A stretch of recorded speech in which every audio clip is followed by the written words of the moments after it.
महाराष्ट्राचा आवाज, आपल्या हक्काचा। संतोष गायकवाड बोलतात, मला मीडिया समोर बोलून देत नाही आणि मला धक्काबुक्की करत आहे, मारत आहे। आमदार साहेब, मी स्वतः आतमध्ये होतो आणि हे माझं डोळ्याने मी बघितलेलं आहे की आमदार साहेबांना त्यांना बोलून दिलं नाही, त्याला धक्काबुक्की दिलेली आहे। मी स्वतः आतमध्ये होतो, त्यांचं म्हणणं ऐकून घेतलेल्या पोलिसांनी मीडिया समोर त्यांना बोलायला मज्जाव केलेला आहे आणि त्यांना बोलून बिलकुल दिलं नाही।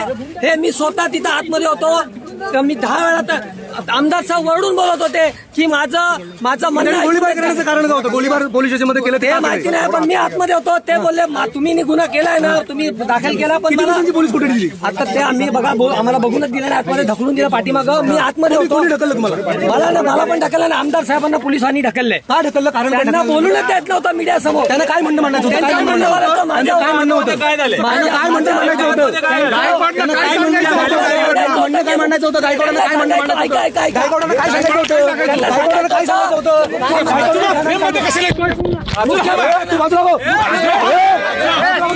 तुमच्या परिसरातील काही घडामोडी किंवा समस्या असतील तर आमच्या वृत्तवाहिनीला संपर्क करा आणि तसेच सतत अपडेट राहण्यासाठी आमच्या वृत्तवाहिनीला सबस्क्राईब करा आणि बेल आयकॉन दाबायला विसरू नका।